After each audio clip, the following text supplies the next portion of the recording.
Muy buenas noches a todos. Bienvenidos a temas selectos de Derecho Penal, del programa del Colegio Mexicano de la Oralidad Penal AC. En esta ocasión contamos con la valiosa presencia del licenciado Omar Miranda Giman. Originalmente habíamos pactado esta charla con nuestro también amigo, el maestro Oscar Miranda Giman. Desgraciadamente, una cuestión de trabajo le impidió presentarse a la charla y tuvo a bien mandarnos en sustitución al abogado Omar Miranda Giman, el cual también es un excelente abogado y se ha especializado en estas cuestiones de justicia para adolescentes. Bienvenido, maestro Omar Miranda Giman. Está en su casa. Buenas noches. Como bien lo comenta el maestro Víctor, estaba contemplado para la charla del día de hoy el maestro Oscar Miranda, quien es un excelente profesor, un excelente abogado, excelente litigante. Pero bueno, por cuestiones de trabajo no se pudo presentar, pero bueno, tuvo la amabilidad de cederme su lugar para poder hablar o charlar un poco sobre el tema del día de hoy. Agradecer desde luego al Colegio Mexicano de la Oralidad Penal, al maestro Víctor por la invitación. Y bueno, vamos a iniciar con la charla del día de hoy. Previamente voy a leer una breve semblanza curricular de usted, abogado Omar. El abogado Adelante. Omar es licenciado en Derecho por el Centro de Estudios Superiores en Ciencias Jurídicas y Criminológicas. Cuenta con la especialización en el Sistema Integral de Justicia Penal para Adolescentes. Se encuentra cursando la especialización en Derecho Penal en la División de Estudios de Posgrado de la Facultad de Derecho de la Universidad Nacional Autónoma de México. Cuenta con diversos diplomados y cursos sobre razonamiento probatorio, teoría del delito y técnicas de litigación. En el ámbito profesional, es abogado litigante en materia penal, especialista en el sistema procesal penal acusatorio, juicios orales, siendo socio del despacho Miranda Giman Asociados y socio del despacho Daza y Asociados Sociedad Civil. Bienvenido, abogado Omar, es su casa. Muchas gracias. Bueno, vamos a iniciar con la charla del día de hoy. Es respecto de medidas cautelares en el Sistema Integral de Justicia Penal para Adolescentes. Vamos a entrar de lleno en materia. Nada más voy a hacer algunas precisiones en cuanto al sistema de justicia penal, Sistema Integral de Justicia Penal para Adolescentes. Para el día de hoy, que puedan tener tal vez un poquito de mayor claridad respecto al tema, vamos a utilizar la Ley Nacional del Sistema Integral de Justicia Penal para Adolescentes y el Código Nacional de Procedimientos Penales que se hace en conjunto porque el Código Nacional tiene aplicación supletoria con la Ley Nacional del Sistema Integral de Justicia Penal para Adolescentes. Entonces, son las dos normas con las que vamos a trabajar el día de hoy. El sistema, como introducción, el sistema de justicia penal para adolescentes es un sistema socioeducativo, es un sistema que cuenta con características muy particulares y que si bien puede tener semejanzas al sistema tradicional de adultos, no es igual y ahorita vamos a ver, sobre todo en el tema de medidas cautelares, por qué esto no es así. Tiene principios o finalidades distintas a las del sistema de adultos, al sistema de justicia penal de adultos. Tiene distintas finalidades y aquí siempre se va a ver por el bienestar del adolescente. ¿Cuánto es, Lalo? ¿No, en serio? Perdón, ahí hubo una interrupción. Por favor, sus micrófonos. Les decía, a partir del artículo 12 al artículo 33 de la Ley Nacional del Sistema Integral de Justicia Penal para Adolescentes, vamos a encontrar los principios, las finalidades, y hay que tener en cuenta que siempre se va a aplicar lo más favorable para el adolescente atendiendo al interés superior de la niñez o de la adolescencia. Siempre vamos a tratar de beneficiar al adolescente porque es un sistema socioeducativo. Se busca que el adolescente precisamente como se encuentra en esta etapa de desarrollo, con sus estudios, si trabaja el adolescente pueda continuar laborando y no es un sistema tan duro como es el sistema de adultos, es un sistema que es muy flexible y ahorita vamos a ver el tema de medidas cautelares en lo teórico y les voy a platicar qué es lo que sucede en la práctica o cómo se le da aplicación a esto. ¿Por qué? Porque aquí en la Ciudad de México, y lo vamos a ver con el tema del internamiento preventivo, que es el símil a la prisión preventiva, solo que se le llama internamiento preventivo. Es de igual manera que la prisión preventiva es la última ratio y se debe de aplicar de manera excepcional, al igual que en el sistema de adultos, cuando otras medidas cautelares no sean suficientes para garantizar los fines del procedimiento. Sabemos que los fines del procedimiento son garantizar la comparecencia del imputado en el procedimiento, evitar que se obstaculice la investigación o el procedimiento, garantizar el procedimiento y evitar también, desde luego, que exista un riesgo contra la víctima, testigos o la comunidad. Entonces, las finalidades de las medidas cautelares son las mismas. Vamos a ir al artículo 119 de la Ley Nacional del Sistema Integral de Justicia Penal para Adolescentes, puesto que aquí empieza el capítulo de medidas cautelares.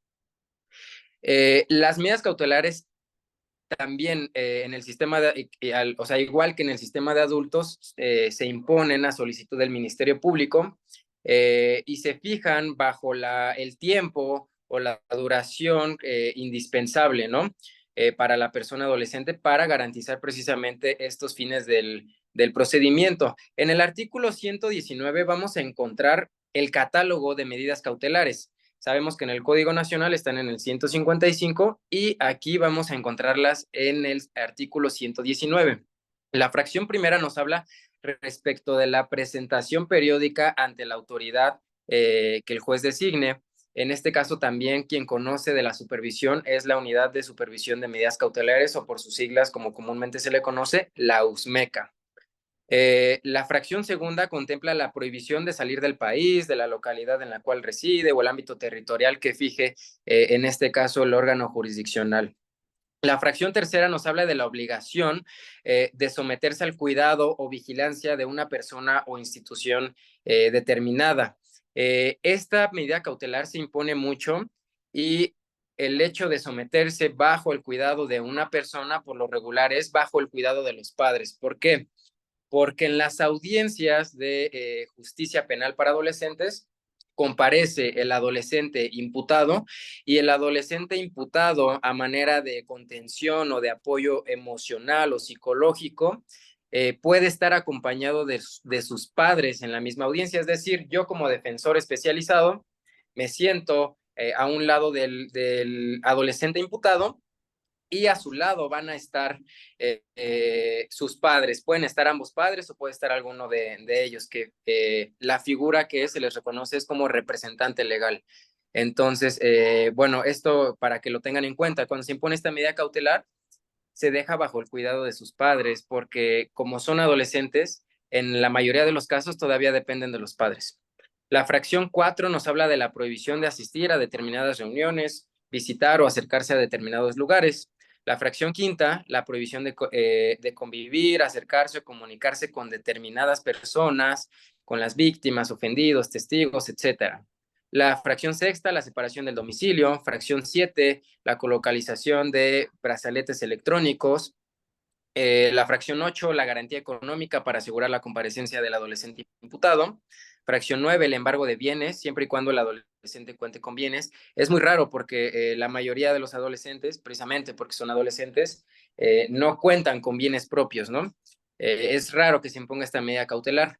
La fracción 10, la inmovilización de cuentas. La fracción 11, el resguardo en su domicilio con las modalidades que el órgano jurisdiccional disponga.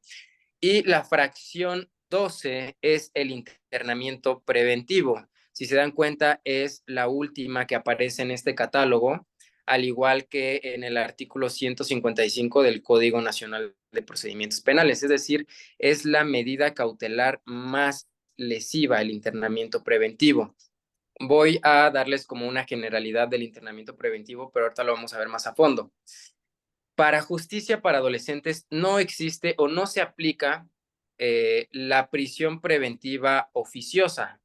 Es decir, no existe algo como el internamiento preventivo oficioso, por lo que no se debe atender al catálogo de delitos que establece el artículo 19 constitucional para tal efecto. El internamiento es susceptible de imponerse, pero se debe de justificar y debe ser de manera excepcional, algo que no sucede al menos en la Ciudad de México, porque los ministerios públicos solicitan el internamiento preventivo aun cuando otras medidas cautelares son suficientes para poder garantizar los fines del procedimiento y que no se actualicen los riesgos procesales. Sin embargo, el Ministerio Público solicita el internamiento preventivo, aunque hay unas reglas para que se imponga el internamiento preventivo. Justicia para adolescentes maneja 3 grupos etarios. Se va a sancionar a partir de los 12 años, es decir, primer grupo etario de 12 años a menos de 14 años. Luego, de 14 años a menos de 16 y por último, de 16 años a menos de 18 años. A partir del grupo etario 2, es decir, a partir de los 14 años, se puede imponer el internamiento preventivo como medida cautelar o se puede solicitar por parte del Ministerio Público. En este mismo artículo 119 de la Ley del Sistema Integral de Justicia Penal para Adolescentes, establece que el juez de control, de la misma forma especializado, todas las autoridades, también eso es una característica, todas las autoridades tienen que estar especializadas en el Sistema Integral de Justicia Penal para Adolescentes.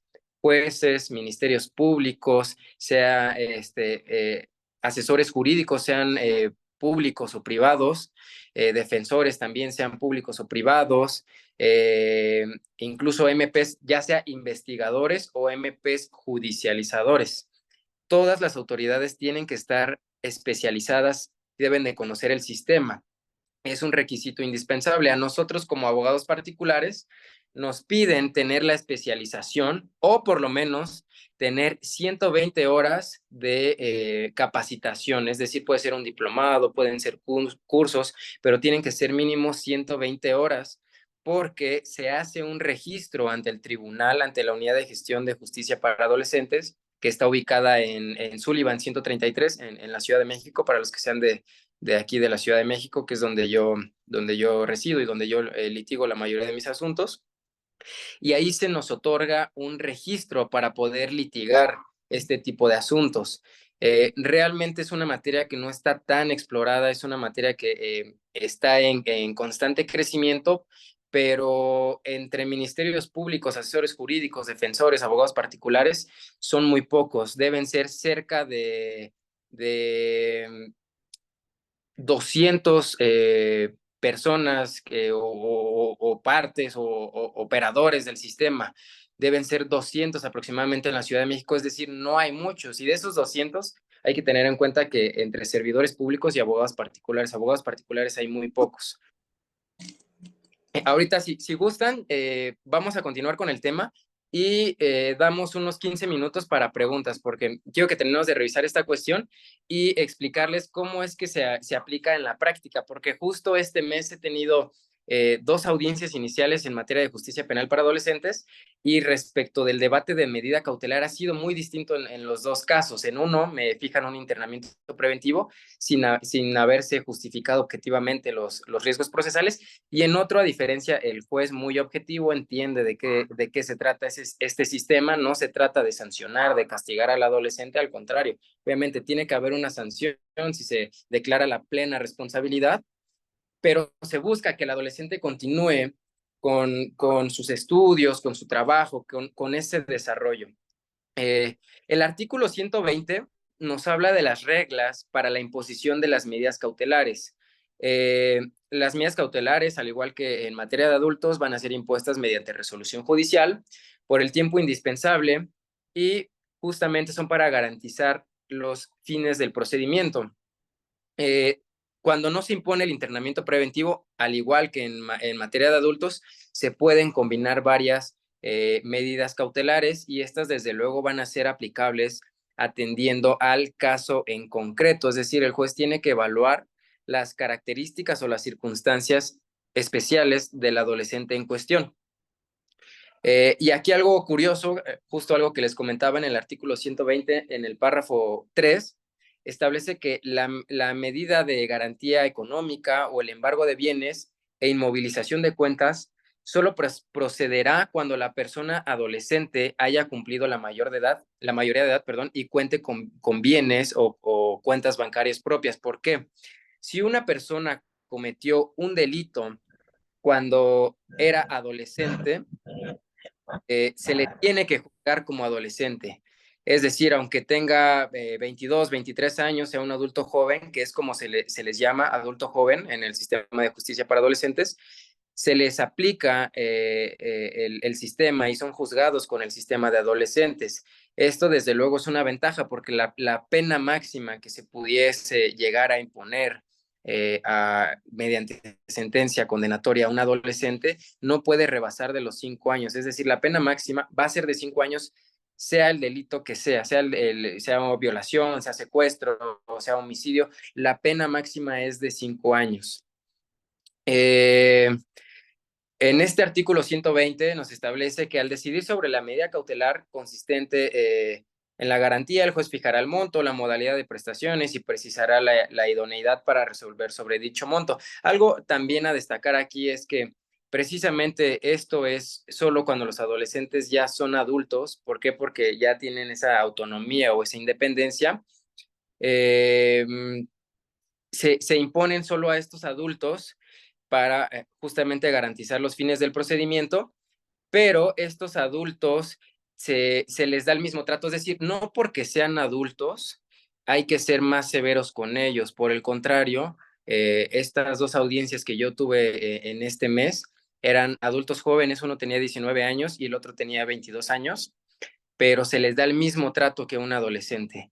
El artículo, vamos a pasar al tema del internamiento preventivo porque es algo que hay que poner especial atención, porque les digo que el Ministerio Público, aunque existan otras medidas cautelares para garantizar los fines del procedimiento, imponen o solicitan el internamiento preventivo. Para ello nos vamos al artículo 164 de esta ley del Sistema Integral de Justicia Penal para Adolescentes, que precisamente nos habla del internamiento. Le voy a dar lectura para que lo analicemos juntos. El internamiento se utilizará como medida extrema y por el tiempo más breve que proceda a las personas adolescentes que al momento de habérseles comprobado la comisión de hechos señalados como delitos, se encuentren en el grupo etario 2 y 3, lo que les comentaba, a partir de los 14 años es susceptible de imponerse el internamiento preventivo. El órgano jurisdiccional deberá contemplar cuidadosamente las causas y efectos para la imposición de esta medida, procurando imponerla como última opción. Se ejecutará en unidades exclusivamente destinadas para adolescentes y se procurará incluir la realización de actividades colectivas entre las personas adolescentes internas a fin de fomentar una convivencia similar a la práctica en libertad.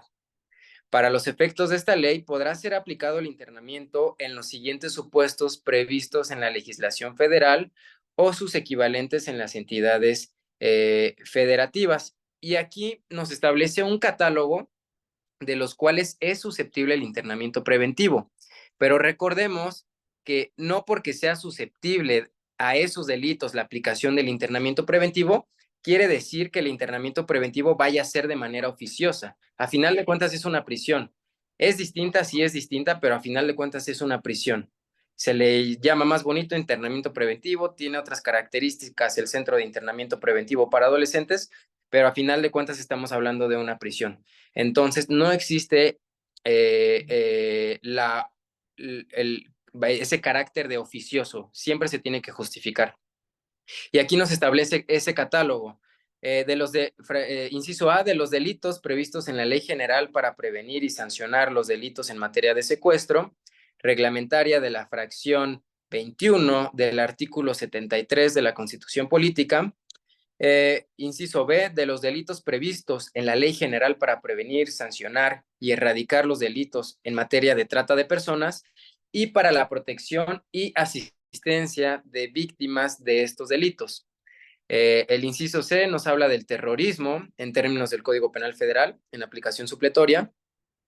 El inciso D nos habla de extorsión agravada cuando se comete por asociación delictuosa. Delitos contra la salud previstos en el artículo 194, fracciones 1 y 2, 195, 196 ter, 197 primer párrafo del Código Penal Federal, de la misma forma de aplicación supletoria, y los previstos en las fracciones 1, 2 y 3 del artículo 464 ter, en los artículos 475 y 476 de la Ley General de Salud. La posesión, portación, fabricación, importación y acopio de armas de fuego prohibidas y o de uso exclusivo del ejército. Homicidio doloso en todas las modalidades, incluyendo el feminicidio, violación sexual, lesiones dolosas que pongan en peligro la vida o dejen incapacidad permanente y robo cometido con violencia física. Si se dan cuenta, lesiones dolosas que pongan en peligro la vida, esto para que sea susceptible del internamiento preventivo, evidentemente tenemos que acreditar que las lesiones se encuadren en dicha fracción, ¿no? Y la aplicación supletoria también es conforme al conforme al Código Penal de la Ciudad de México, y el artículo 130, ¿no? Ya va a depender la fracción respecto del tipo de lesión que se trate. Y si se dan cuenta, el robo cometido únicamente cuando es con violencia física como medio comisivo. Entonces, este es el catálogo de delitos respecto del cual va a ser susceptible la solicitud del internamiento preventivo y la aplicación del mismo.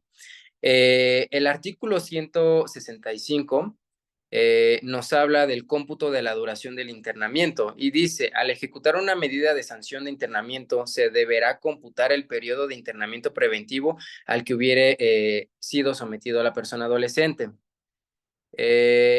Otro punto importante a destacar, a diferencia de la prisión preventiva en adultos, sabemos que la duración máxima es de 2 años. Aquí en el Sistema Integral de Justicia Penal para Adolescentes, el tiempo máximo o duración máxima del internamiento preventivo será solo de 5 meses. ¿Cuál es la diferencia? Que aquí oficiosamente se tiene que revisar la medida cautelar de internamiento preventivo mensualmente. Sabemos que en el sistema de adultos, para poder revisar la medida cautelar, yo tengo que solicitar una audiencia para revisión de medida cautelar y tengo que acreditar que hayan variado de manera objetiva las condiciones mediante las cuales fue impuesta la medida cautelar, a efecto de entrar a debate y ver si es susceptible la sustitución de dicha medida cautelar de prisión preventiva. En este caso, con el internamiento, se hace la revisión mensual por el juez de control, precisamente para poder establecer si siguen existiendo las mismas causas o las mismas circunstancias mediante las cuales fue impuesto el internamiento preventivo. Y les digo, la duración máxima es de 5 meses, no se puede prorrogar más. Si pasamos esos 5 meses, al igual que la prisión preventiva en adultos de 2 años, se tiene que decretar la inmediata libertad de el imputado, imponiéndosele desde luego otras medidas cautelares menos lesivas. También hay una modalidad que es el semi-internamiento y está bien establecida en el artículo 167 de la misma ley, que consiste en la obligación de la persona adolescente de residir en el centro de internamiento durante los fines de semana o días festivos, según lo determine el órgano jurisdiccional, pudiendo realizar actividades formativas, educativas, sociolaborales, recreativas, entre otras, que serán parte de su plan de actividades en caso de presentarse un incumplimiento de este. Se deberá informar inmediatamente a las personas responsables del o la adolescente. Deberá cuidarse que el plan de actividades no afecte las actividades cotidianas educativas y o laborales de la persona adolescente. Y precisamente aquí la duración no podrá, en el semi-internamiento no podrá exceder de 1 año. Los espacios destinados al internamiento en tiempo libre deben estar totalmente separados de aquellos destinados al cumplimiento de la medida cautelar o de internamiento o cumplimiento del internamiento preventivo definitivo, cuando ya se sanciona o cuando ya existe una sentencia condenatoria. Bien, estos son los supuestos a grandes rasgos de cómo aplican las medidas cautelares. Obviamente nos tenemos que trasladar y tenemos que trabajar en aplicación supletoria con el Código Nacional de Procedimientos Penales.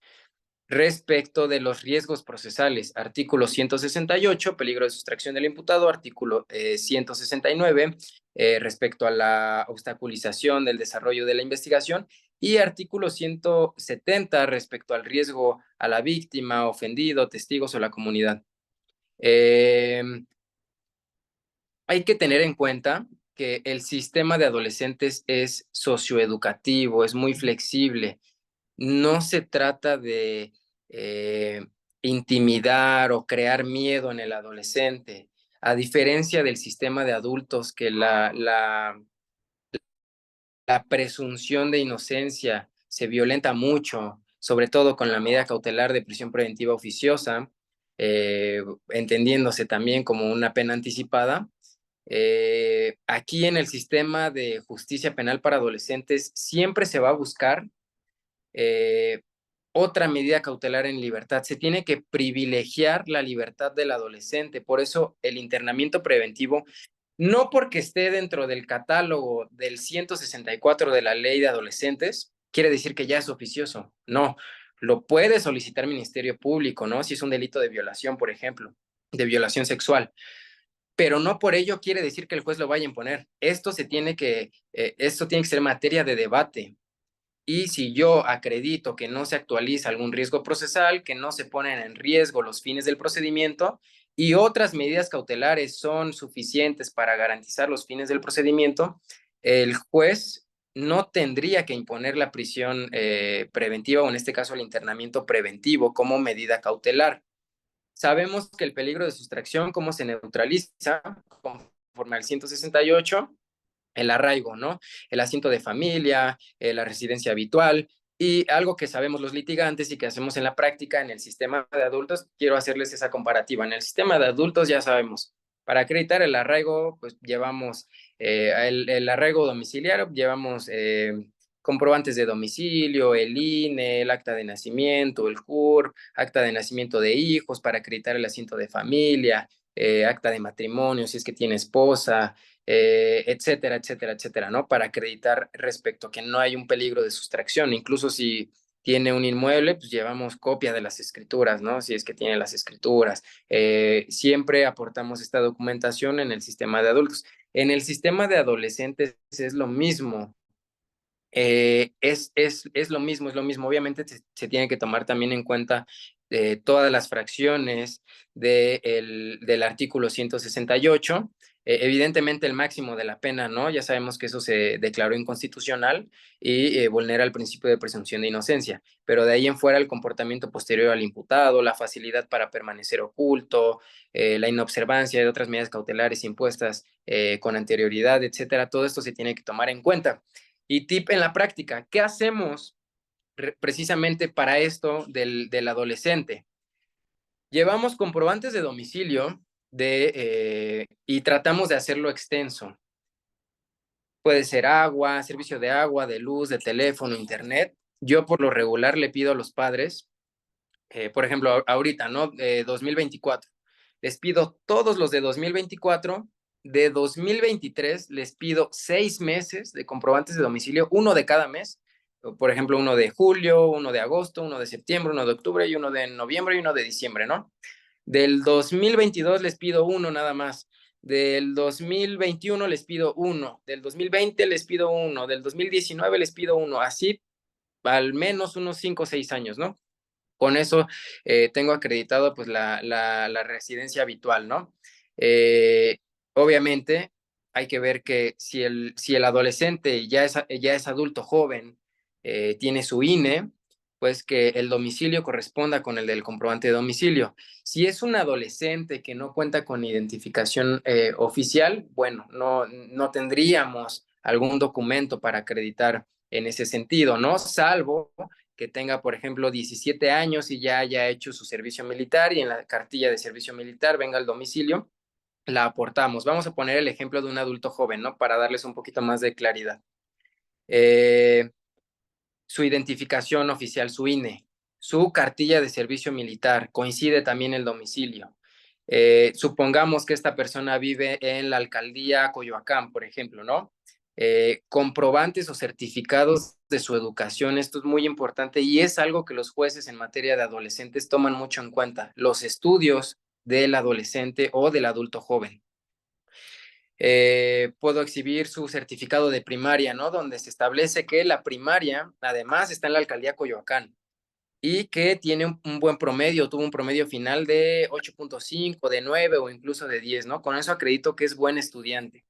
Certificado de secundaria, también es dentro de la alcaldía Coyoacán. Con eso estoy acreditando su residencia habitual. Que existe este arraigo, ¿no? También con promedio final de 9, por ejemplo, ¿no? Vuelvo a acreditar, sigo acreditando que es un buen estudiante, que es una persona que tiene un modo honesto de vivir.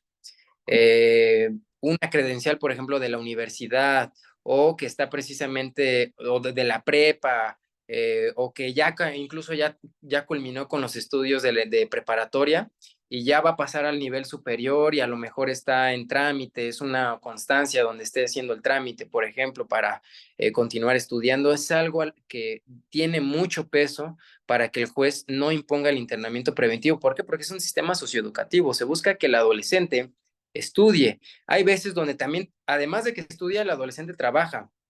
Igual en materia de adultos lo hacemos, ¿no? Una constancia laboral donde se establece que, no sé, él estudia de 7 de la mañana a 3 de la tarde. Posteriormente trabaja de 5 a 9 de la noche, ¿no? Entonces, tiene actividades. Y además, o que, por ejemplo, que no trabaje, pero tiene alguna actividad recreativa, es algo que también toman mucho en cuenta los jueces. Por ejemplo, que acuda al gimnasio, ¿no? ¿Cómo lo acredito? Tal vez con una credencial o ahora muchos gimnasios ya son mediante aplicación, una captura de pantalla de la aplicación donde venga su ID, que es socio de tal gimnasio.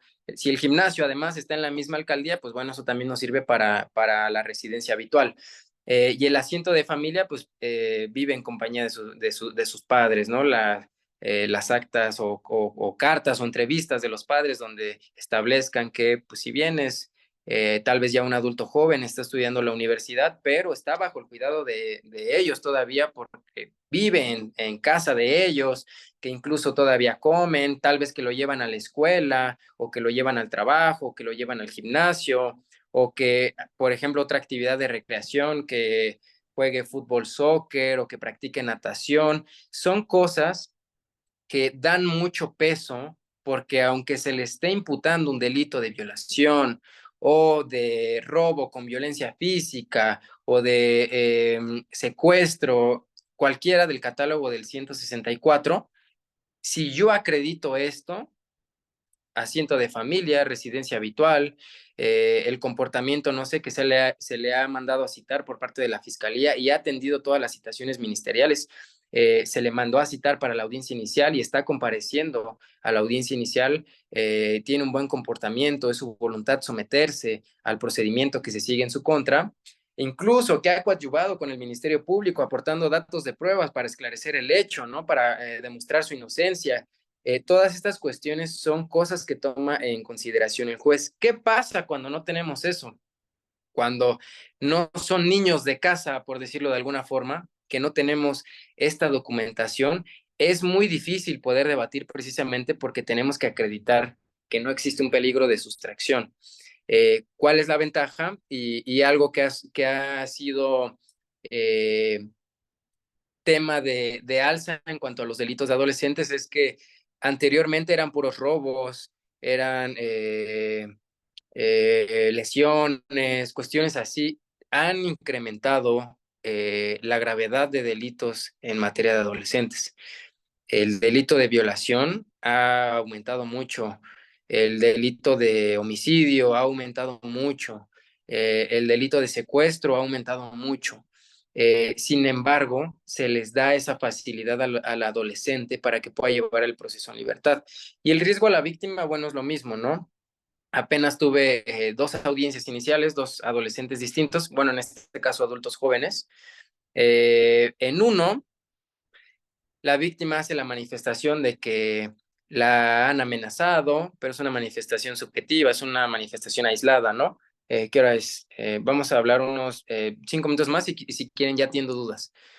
La pura manifestación, sabemos que es muy común también en este tipo de asuntos y también en el de adultos, ¿no? Que la víctima hace uso de la voz y dice, señoría, pues es que me tienen amenazada o me buscaron, inventan algo, o puede que sí sea cierto, ¿no? Hay veces que no sabemos, pero es una manifestación aislada que no se corrobora con algo más, no es algo objetivo para que se pueda presumir que existe un riesgo a la víctima conforme a lo que establece el 170, que haya ejecutado el imputado algún acto donde realmente o donde objetivamente se acredite que se pone en riesgo su integridad personal o incluso la misma vida, que son los dos supuestos que maneja el 170.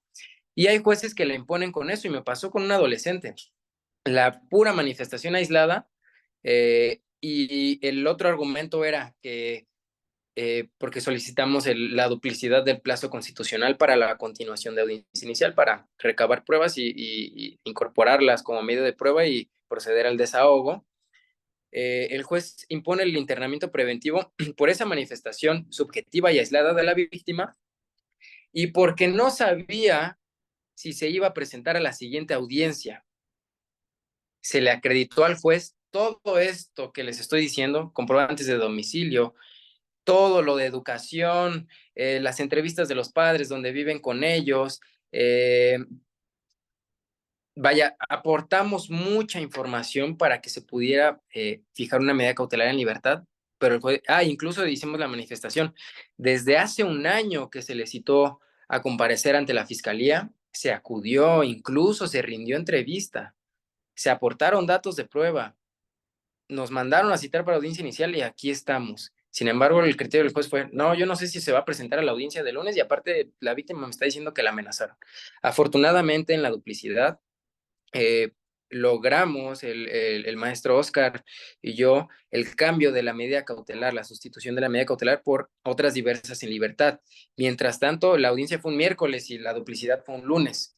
Mientras tanto, esos días se tuvo que quedar en internamiento preventivo y a final de cuentas es una cárcel, ¿no? Otro caso con otro cliente también adulto joven, en el mismo sentido, la misma documentación, todo. Aquí la diferencia es que también supuestamente habían amenazas, denuncian esas amenazas, pero el juez muy objetivo dice, porque dicen, es que el padre del adolescente nos ha ido a amenazar a nuestro domicilio. Pues al final de cuentas está hablando del padre del adolescente, no concretamente del adolescente. El adolescente no ha hecho algún acto para molestarlos, ¿no? Porque también manifestaron, es que en su momento el adolescente fue también al domicilio y nos molestó, y se hizo eso en una ampliación, pero obviamente esta ampliación fue para poder justificar el internamiento preventivo, lo cual nosotros aportándole toda la información al juez, vio que era un buen estudiante, que está al cuidado de sus padres, tiene su asiento de familia, residencia habitual, no hay no hay peligro contra la víctima, no va a obstaculizar el desarrollo del procedimiento, porque hay veces que quieren justificar el riesgo a la víctima con manifestaciones objetivas y también el peligro de obstaculización del desarrollo de la investigación, pero ese es todavía incluso a mi consideración aún más complicado de poder acreditar, ¿no? Entonces ese por lo regular no lo maneja el Ministerio Público para justificar una prisión o en este caso un internamiento. Y en esta ocasión el juez muy objetivo dice, la defensa me está aportando muchísima información respecto del adolescente.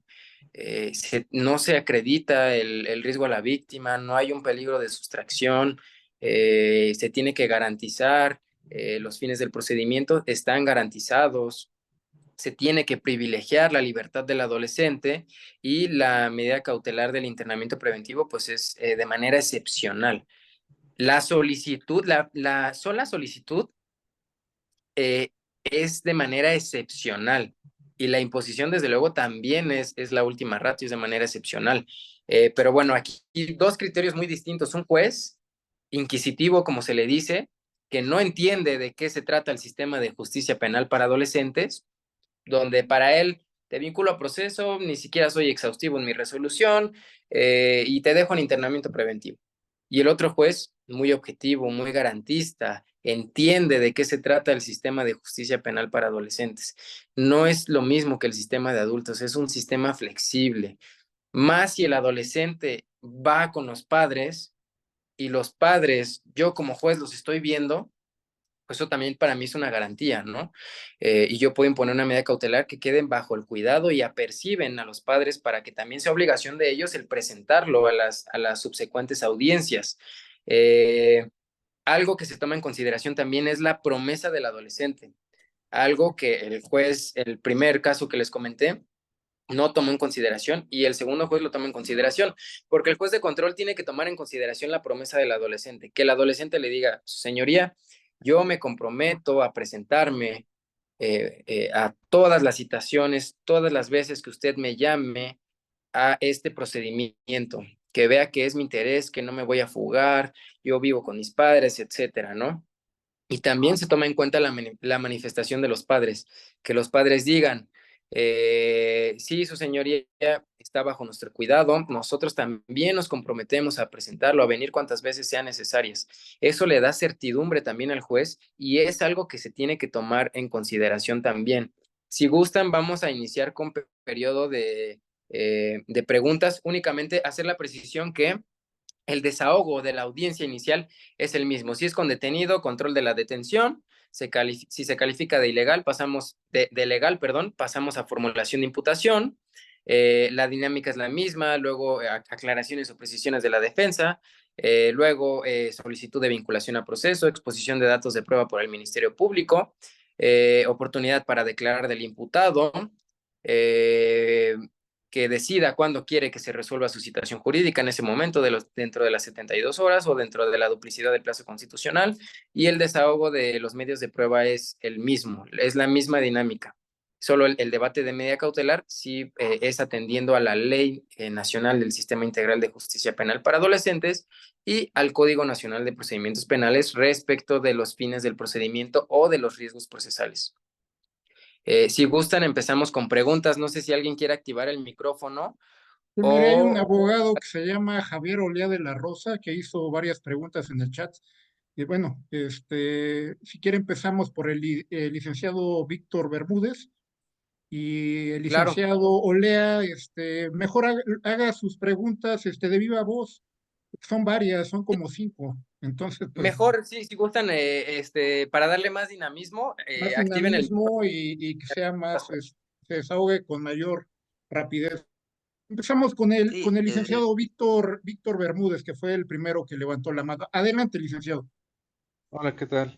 Sí, ¿en qué momento se realiza la promesa de parte del adolescente o de parte de los padres? Me imagino que es cuando el Ministerio Público solicita la medida cautelar y obviamente la prisión.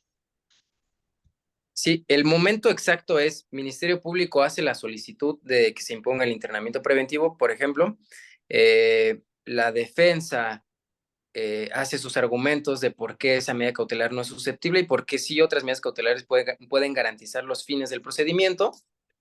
Una vez que acaba el debate y antes de que resuelva el juez, da el uso de la voz al adolescente y a sus padres para que hagan alguna manifestación. Es en ese momento cuando el adolescente se le da el uso de la voz y hace la promesa y los padres también pueden hacer el uso de la voz para sumarse a la promesa del adolescente. Muchas gracias. A ver, licenciado Javier, por favor. sí, gracias. Buenas noches a todos, o a todas y a todos. Profesor, este, usted, bajo su experiencia, bajo su criterio, ¿cree que realmente haya un verdadero equilibrio entre el daño causado a veces por el menor infractor? Porque la verdad, a veces delinquen como verdaderos, adultos, ¿eh? Con plena conciencia. Entonces, pero a veces en un secuestro, en un homicidio, donde son delitos de alto impacto, pero veo que las medidas cautelares, desde mi punto de vista, son un tanto débiles y probablemente la víctima quede inconforme porque el perder a un ser querido pues no es nada fácil, ni sufrir un secuestro. Por eso le pregunto la pregunta es si realmente habrá un verdadero equilibrio entre esas medidas cautelares que usted ha mencionado, o incluso la más severa, y el daño causado a la víctima. Gracias. Claro, precisamente, y es algo que hablaba al inicio, se tiene que atender a las circunstancias de cada adolescente en el caso en concreto en el que nos encontremos. Recordemos que los fines de la medida cautelar no es sancionar, sino garantizar los fines del procedimiento. Los fines del procedimiento son evitar que exista un peligro de sustracción, evitar la obstaculización del desarrollo de la investigación y evitar que se actualice el riesgo a la víctima, a los testigos o a la comunidad. Esos son los fines de las medidas cautelares. No, las medidas cautelares no tienen, tanto en adultos como en adolescentes, no tienen ese carácter, digamos, punitivo o sancionador, únicamente es para garantizar esos fines del procedimiento. En este tipo de delitos, desde luego, y es también atendiendo al caso específico del adolescente, porque no es lo mismo Juanito Pérez, que estudia, que trabaja, vive con sus padres y que cometió tal vez un delito de violación, por ejemplo, vámonos a delitos de alto impacto, como lo menciona, pero bueno, que está garantizado esto, a tal vez un adolescente que vive en situación de calle y que trabaja con algún grupo delictivo y está haciendo o se le está procesando por un homicidio, ese adolescente no va a poder acreditarme su entorno socioeducativo, no va a poder acreditarme su asiento de familia, eh, su residencia habitual, su arraigo, etcétera. Ahí por eso las relaciones particulares. Esto se tiene que evaluar y sí se tiene que privilegiar la libertad del adolescente. Por eso es muy distinto y si se dan cuenta, atendiendo estos dos ejemplos, ¿no? El adolescente de casa bajo el cuidado de sus padres y el adolescente que sí se dedica a delinquir. Es algo que desde luego el juez advierte y es algo que se toma en consideración al momento de imponer la medida cautelar. Si yo como defensor no tengo elementos porque sé que es un adolescente que no estudia, no trabaja, no tiene casa tal vez, pues va a ser muy difícil, ¿no? Y por el tipo de delito va a ser susceptible de que se le imponga el internamiento. No sé si respondí su pregunta. Sí, sí, sí, maestro. Le agradezco mucho.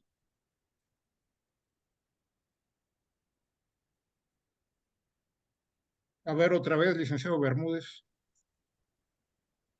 Sí, muchas gracias.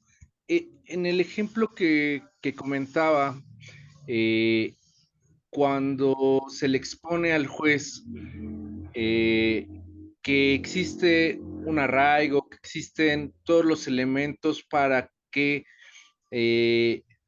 acreditemos la certeza de que el adolescente va a acudir a las audiencias y no se va a sustraer, y comentaba que en el eje, o sea, daba el ejemplo en el cual el juez inquisitivo realizó su sentencia justificando la prisión, vaya.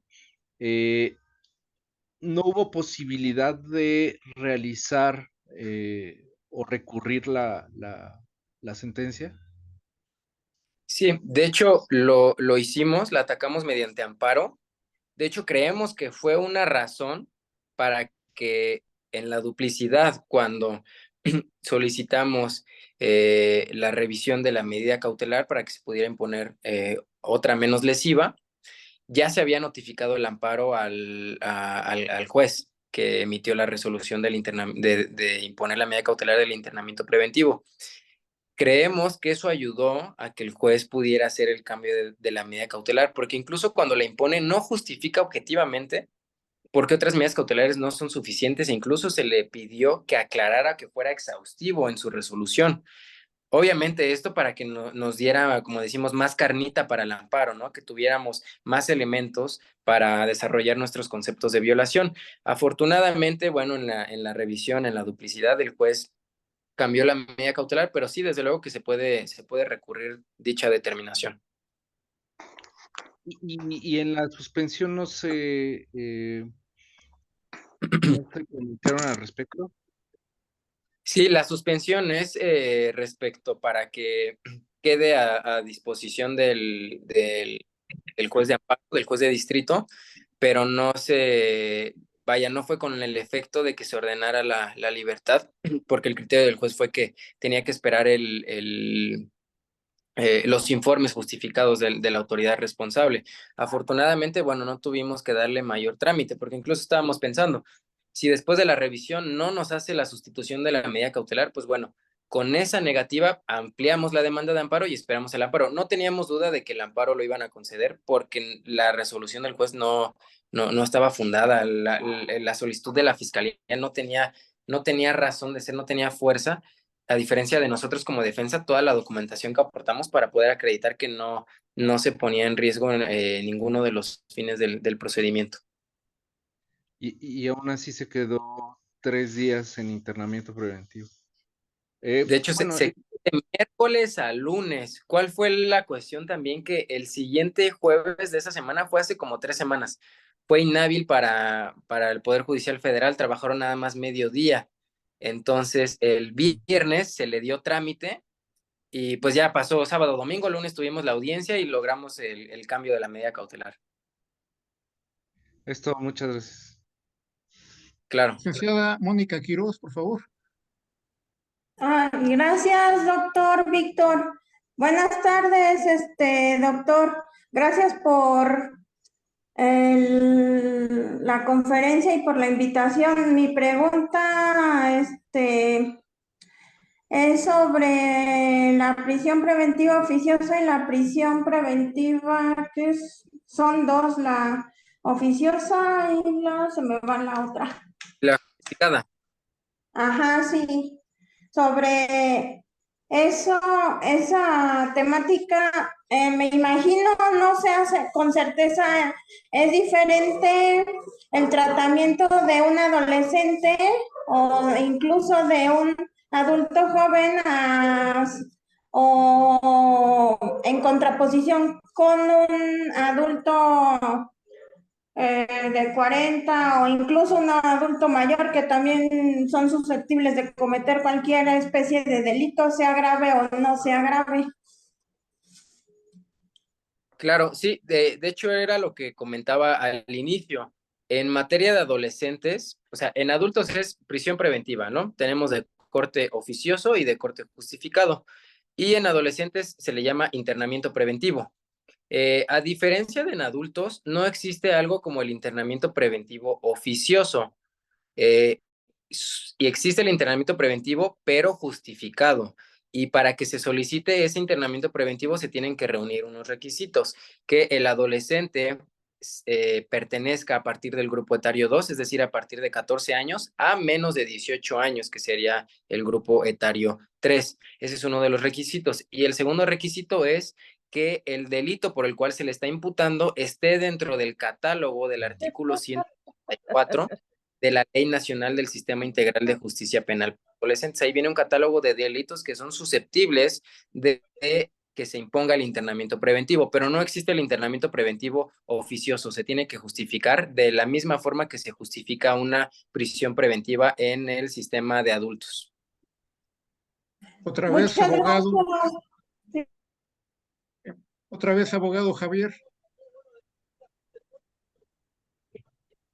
Sí, licenciado, maestro, maestro, en su práctica como defensor, creo que usted es defensor, yo no estuve, la verdad, al inicio de la plática que tenemos, la clase que tenemos ahorita.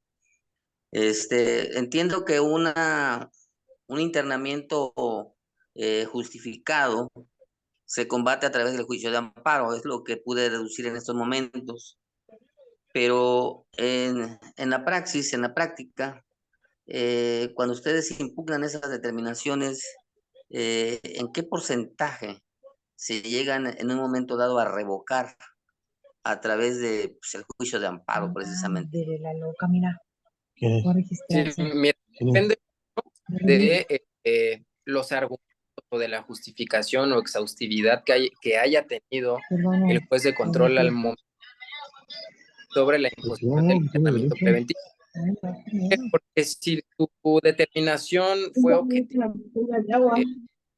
y realmente yo como abogado defensor puedo decir, bueno, me justificó objetivamente, pues yo no tengo elementos, precisamente yendo al ejemplo que les puse, ¿no? Tengo un adolescente en situación de calle, homicidio, no tengo cómo acreditar su arraigo, su asiento de familia, incluso se actualiza, por decirlo de manera objetiva, el riesgo a la víctima y el juez me impone el internamiento preventivo, ahí no voy a tener elementos para yo combatirlo mediante amparo. Lo puedo agotar, pero la probabilidad de que me concedan el amparo va a ser muy baja, a diferencia del otro ejemplo que les puse. Otro adolescente que estudia, que trabaja, está bajo el cuidado de sus padres, puedo acreditar el arraigo, que no se actualiza ni el 168 ni el 169 y también el 170 del Código Nacional de Procedimientos Penales, pues bueno, voy a tener mayores elementos para que el amparo salga a mi favor. En ese sentido, si con todo eso el juez de control impuso el internamiento preventivo de manera ilegal o arbitraria, sin observar todo lo que la defensa incorporó en el debate de medida cautelar, pues bueno, voy a tener probabilidades muy altas de que el amparo se conceda.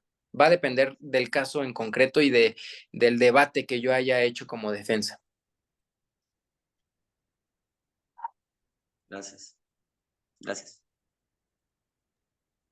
Bruno Uric.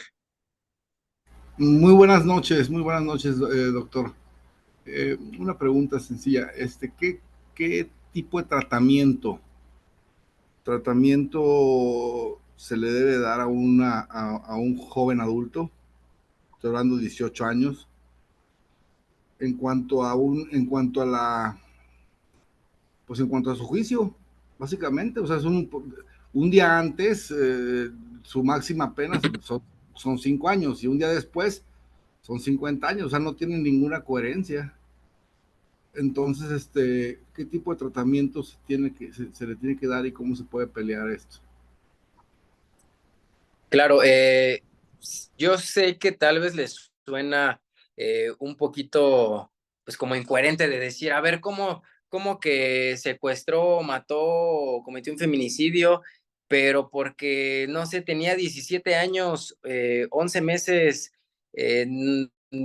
se va al sistema de justicia para adolescentes y no para el sistema de adultos, y de tener una pena de 70 años, ahora va a tener una pena máxima de 5 años.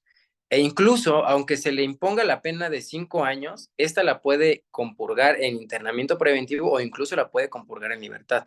Yo sé que le suena así como descabellado y decir, bueno, es que no tiene sentido, ¿no? Pero precisamente el sistema de adolescentes es un sistema flexible y sabemos que hay adolescentes que pueden estar más maleados que otros, ¿no? Y que también no va a ser lo mismo que un adolescente cometa un robo, o algún delito, digamos, no tan grave, a un homicidio, a un secuestro, a un feminicidio, a una violación sexual.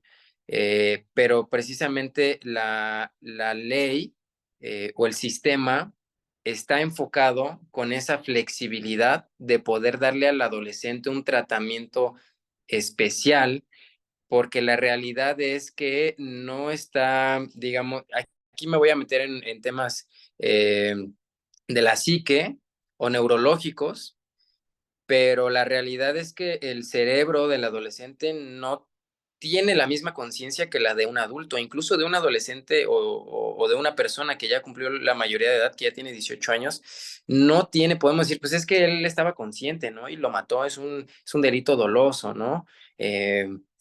Pero la realidad es que neuronalmente el cerebro no está tan desarrollado, científicamente se ha comprobado, no está desarrollado, no tiene la misma conciencia que un adulto, y por eso el sistema de adolescentes es flexible, y si se dan cuenta se sanciona a partir de los 12 años.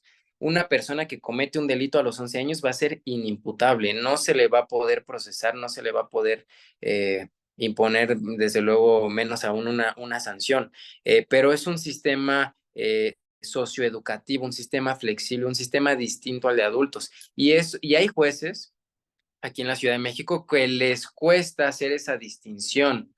Pero hay otros jueces que entienden de qué se trata el sistema. Es un sistema muy bonito, es un sistema muy interesante, desde luego que tiene muchas semejanzas al de adultos, pero también tiene muchas particularidades. Entonces, si les interesa el tema, yo les diría que hay muy buena oportunidad de trabajo porque es muy de nicho. Los abogados particulares que somos especialistas en este sistema y que tenemos nuestro número de registro ante el tribunal, entre todos nos conocemos y nos conocen en la unidad de gestión de adolescentes. Entonces, sería cuestión de que pudieran, yo sé que es un poco complicado, pero conforme estudias y lees, pueden leer la ley es muy breve.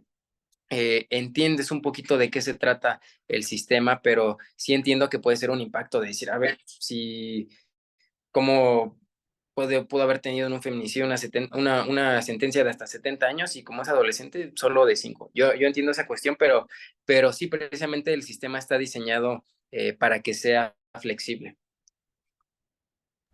Muchas gracias, doctor. Básicamente, una pregunta más. Se le Claro. tiene que dar un tratamiento en el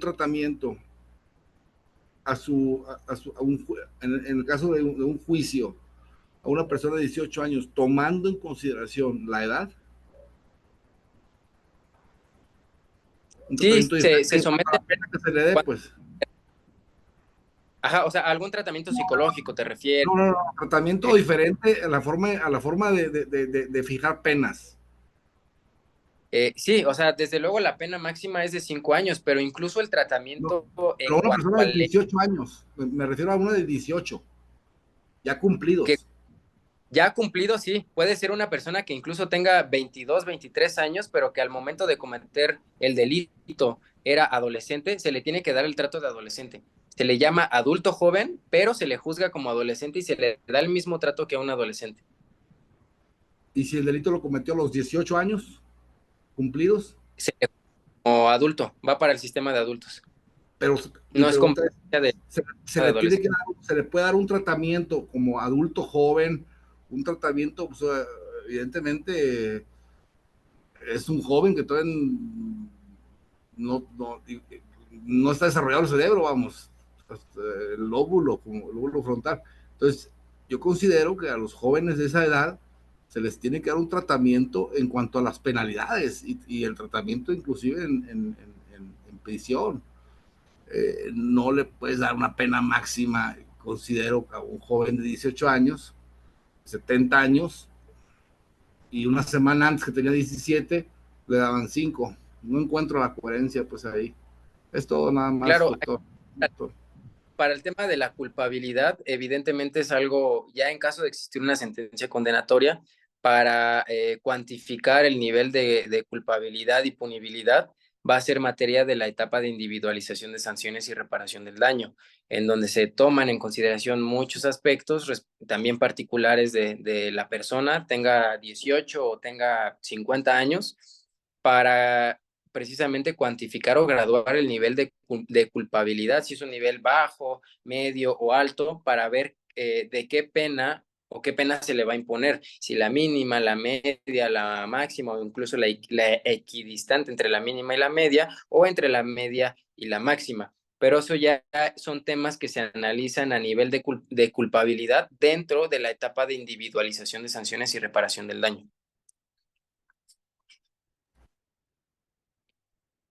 No sé si pude disipar un poquito más sus dudas.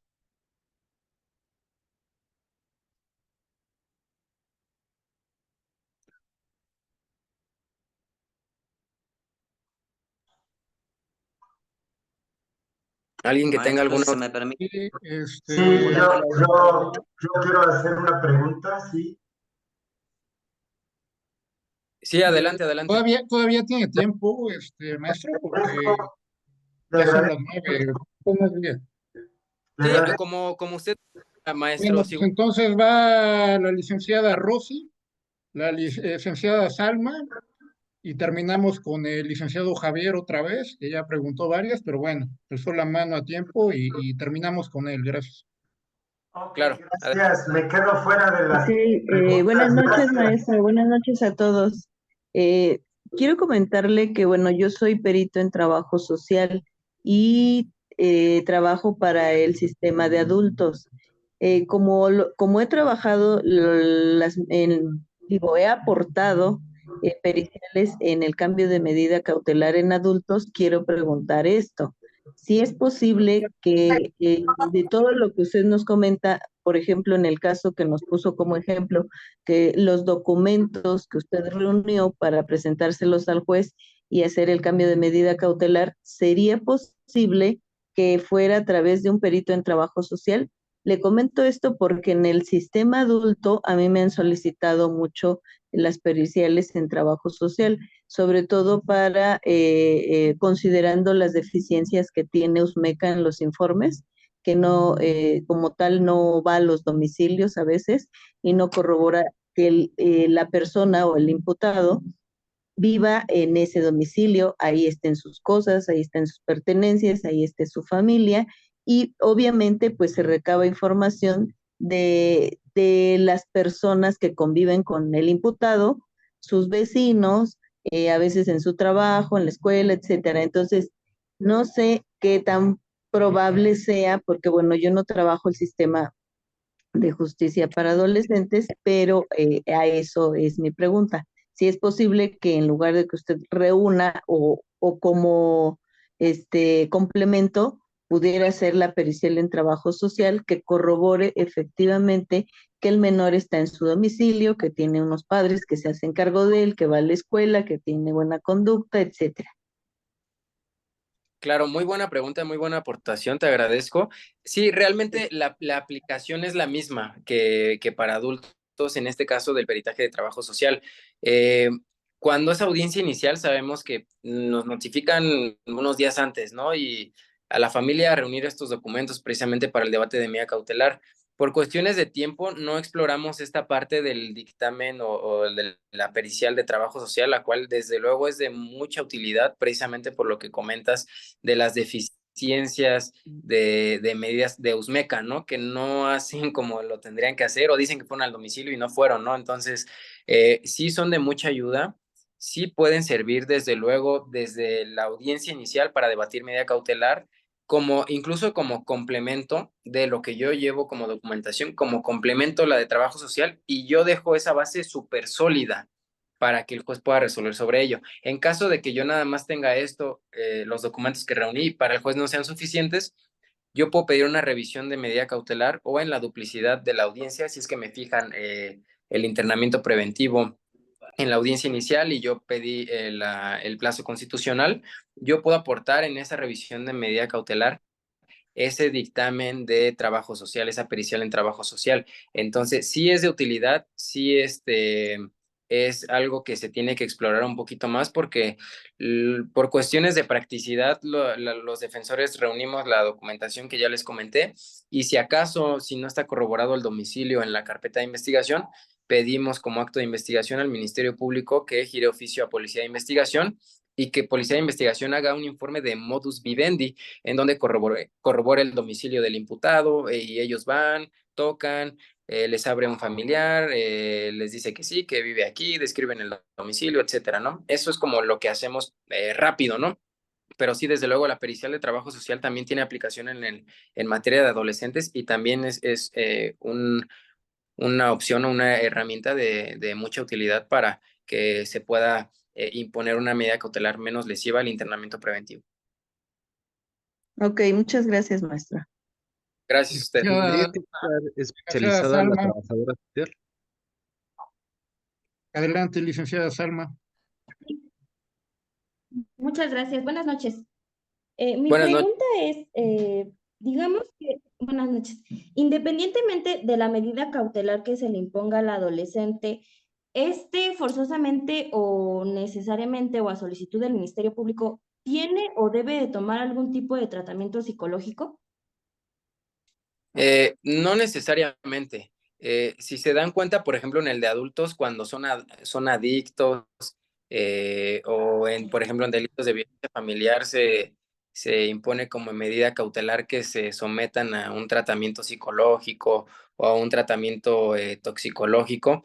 En la Ley Nacional del Sistema Integral de Justicia Penal para Adolescentes, eh, dentro del catálogo de medidas cautelares que está contenido en el artículo 119, no viene alguna medida cautelar respecto a que tenga un tratamiento psicológico. Sin embargo, por ejemplo, cuando se les impone el internamiento preventivo, tienen acceso a un psicólogo de manera más fácil, a diferencia de que en el sistema de adultos, ¿no? Se les da un trato más especial, tienen ahí psicólogos, tienen incluso psiquiatras, tienen médicos. Respecto de medida cautelar, no sé, sí se puede pedir, pero sería dentro de someterse al cuidado o vigilancia de una institución que entraría dentro de la fracción 3 del 119 de la Ley Nacional del Sistema Integral de Justicia Penal para Adolescentes, en donde sí pueda tener un tratamiento psicológico y también esto puede ayudar desde luego a que el adolescente pues tenga su reinserción social, ¿no? O pueda estar llevando su procedimiento en libertad, pero que se esté sujetando a un tratamiento psicológico. Sí se puede aplicar. No está como tal así explícito, pero entraría dentro de la fracción 3 del 119. Muchas gracias. Claro. Licenciado Javier. Sí, gracias, maestro. Una pregunta ya personal para usted. Tomando en cuenta todo lo expuesto hasta ahorita, ¿usted cree que este sistema de justicia para menores está ajustado a la realidad social? Es decir, estábamos hablando de que, por ejemplo, si una persona comete un delito de secuestro ya mayor de edad, es una penalidad pues, de 40, quizás 30 años de prisión, según la causa, ¿verdad? Pero en el caso de los menores, pues hasta 5 años, realmente es una pena pues muy desmedida, creo yo, ¿no? Pero por eso le preguntaba si le parece acertado, si está bien legislado, pues este sistema para usted. Híjole, es un tema bien delicado precisamente porque yo entiendo que traen esa idea como del sistema de adultos, ¿no? Que pues las penas es muy inferior y de hecho es lo que les comento, ¿no? El hecho de que la pena máxima a imponer sea de 5 años y que ésta se pueda compurgar en internamiento preventivo, también se puede compurgar en libertad. Está esa facilidad precisamente por lo flexible que es el sistema. Yo considero que la pena de 5 años, porque también aquí hay una etapa de individualización de sanciones, en donde atendiendo a la culpabilidad, se va a graduar el nivel de culpabilidad para ver si es susceptible de que se le imponga la pena máxima de 5 años o si se le imponen 4, o si se le imponen 3, o si se le imponen 2 o 1, etcétera, atendiendo a las circunstancias especiales del adolescente imputado. En este supuesto, yo considero que tal vez para delitos que son, por ejemplo, secuestro, yo creo que es el único delito que pondría, eh, que sería susceptible de una pena más alta. Tal vez el homicidio, la violación no digo, no la meto porque los delitos sexuales a mí en lo personal no me gustan porque son muy fáciles de manipular, son muy fáciles de inventar y se condena con nada, ¿no? Con el dicho de la víctima, ¿no? Aunque no se corrobore ni siquiera de manera circunstancial con otras pruebas, ya hablando concretamente de la etapa de juicio. Pero al menos yo creo que atendiendo al tema de ajustarse a la realidad o de la sociedad que vivimos aquí en México, yo considero que tal vez para los delitos de secuestro, y probablemente de homicidio sería susceptible tal vez de tener una penalidad más alta, pero de los demás delitos, yo creo que está bien la penalidad tomando en cuenta que es un sistema que busca que sancionar al adolescente y que el adolescente se regenere, tenga esa reinserción para que no cometa delitos o no reincida ya cuando sea adulto y se enfrente a un sistema de adultos que desde luego es más agresivo. Le agradezco mucho, ¿eh? Sí, responde Gracias. una más, maestro Omar. Sí, adelante. A ver, licenciado Félix.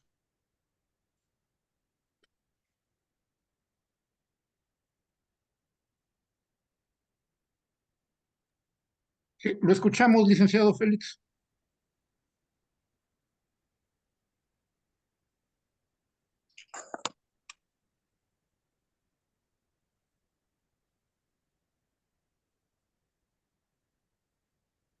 Ahora se me escucha. Tenía bloqueado el micrófono. ¿Sí se me escucha? Así Sí, es, ahí. adelante, haga su comentario, pregunta, por favor. Muchas gracias. Yo quisiera un poquito retomar los diálogos, los argumentos que estaban manifestando hace un momento, porque, bueno, en realidad es una preocupación enorme, como bien lo decía el ponente, de que hay un nicho de oportunidad enorme porque han crecido los delitos de adolescentes. Quisiera que en base a la situación que estamos viviendo, tomáramos también en consideración que los sistemas penales de justicia para adolescentes en el mundo e inclusive en los países más adelantados están estructurados en el mismo sentido y con el mismo objetivo. Sin embargo, también es una verdadera preocupación de cómo parar esto. Y afortunadamente acaba de ser la semana pasada en Estados Unidos la condena a los padres de un asesino, de un shooter, de un tirador, de alguien que llegó a matar en la escuela a varios de sus compañeros.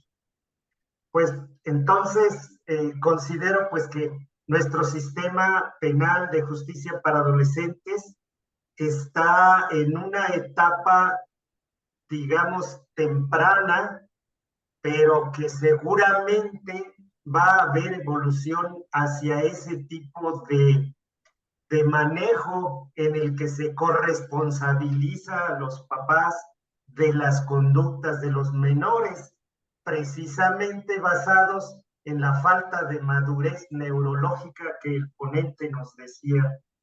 Es lo que quería aportar. Claro, excelente comentario. Justo, es un campo de oportunidad laboral muy amplio. Faltan más abogados en sistema de justicia para adolescentes y nuestra ley nacional es del 2016. Dice Alberto, pero mal pagado, no, al contrario, porque no basta con que seas licenciado en Derecho para poder llevar estos asuntos. Requieres una especialización, entonces eso eleva el costo. Hay también que valorar nuestro trabajo y fijar una tarifa más alta. Yo no cobro lo mismo de una audiencia inicial de adulto, sea el delito que sea, el que ustedes me digan, un secuestro, un homicidio, incluso delincuencia organizada, que una audiencia inicial de adolescentes sea también un homicidio. ¿Por qué? Por la especialización. La especialización es importante, no basta con ser licenciado en Derecho. Hay que tener especialización o al menos 120 horas de estudio para que nos puedan dar nuestro registro como operador del sistema. Entonces, esa de mal pagado no lo comparto, puesto que le da ese plus. Podemos cobrar bien estos asuntos.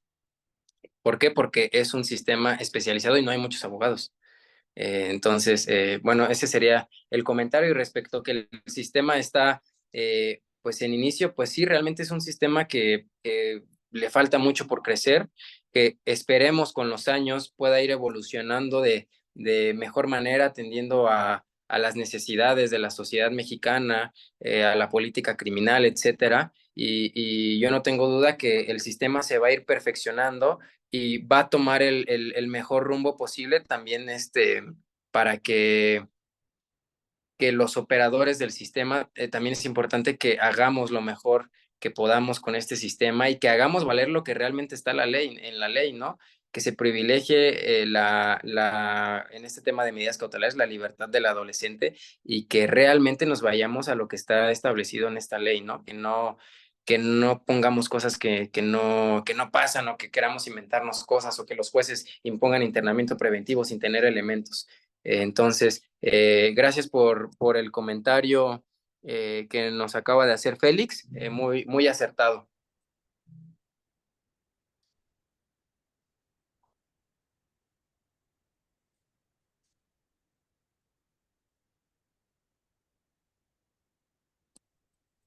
No sé si alguien tenga alguna otra duda, si no, ya para concluir con la charla del día de hoy. Respecto de las horas, creo que hay aquí en el chat, sí hay criterios jurisprudenciales que establecen que se puede, en el que yo me quedé eran 120 horas, pero aquí comentan que 180 horas. Bueno, es cuestión de rectificar esa información y bueno, ponernos a estudiar, porque incluso el registro se tiene que actualizar. Yo como especialista tengo que cada determinado tiempo, me parece que ahora es cada un año, cada año se tienen que exhibir constancias para acreditar que estamos o continuamos capacitándonos en el sistema y que podamos seguir teniendo nuestro registro y no se nos retire.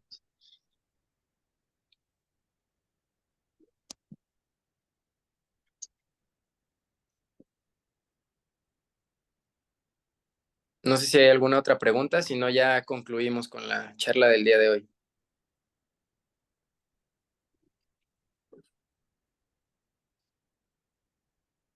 Yo le quería comentar que tal vez no escuché bien, quería precisar, pero dijo que promovieron amparo eh, contra pues, la retención o detención que se da previo a la duplicidad. Sí, así es. La medida cautelar de internamiento preventivo no estaba bien justificada y la impugnamos mediante juicio de amparo. Pero amparo contra la medida cautelar ya después de la vinculación a proceso, tomando en consideración el 158 del Código Nacional, porque antes de que se lleve a cabo la vinculación a proceso, cuando se solicita la duplicidad, el amparo es improcedente. Sí, sí, precisamente, y era lo que les comentaba. En la audiencia sentamos las bases porque el juez no justificó debidamente la imposición de la medida cautelar. Entonces, sentamos las bases, le hicimos aclaraciones para que nos diera elementos para el amparo y en la duplicidad, ya en la audiencia, solicitamos la revisión para poder promover precisamente el amparo contra la medida cautelar. Sí, porque si no, el amparo se desecha en esa etapa procesal. Tendría que ser ya, porque justo la justificación después del juez cuando sustituye la medida cautelar es, y así se lo dijo al adolescente, ya ves, nada más era para garantizar que estuvieras en esta audiencia. Ya te vas a ir ahorita con tus padres, no te preocupes. Pero mientras tanto, pues el adolescente estuvo 5 días en internamiento preventivo y no pudo dormir y ahí muchas cosas, ¿no? Tomando en consideración que se le había citado al Ministerio Público y había comparecido en todas las ocasiones. Entonces, sí, precisamente se puede impugnar la medida cautelar del internamiento preventivo, pero ya que se resuelva la situación jurídica del imputado. Claro, ¿no? Porque sí, hace rato entendí como que fue contra la determinación de que se queda detenido o retenido, y que solicitaron la duplicidad, pues dije, pues ahí no, según yo no procede el amparo indirecto, pero bueno, le agradezco la aclaración. Bueno, pues muchas gracias, maestro Omar. Fue un privilegio contar con su presencia en temas selectos de derecho penal y a todos les Muchas damos gracias, maestro, por la invitación. gracias. Fue una excelente charla. Que tengan todos una excelente noche, que estén muy bien. Hasta luego. Muchas gracias, hasta luego, buena noche. Buenas noches, excelente ponencia, gracias.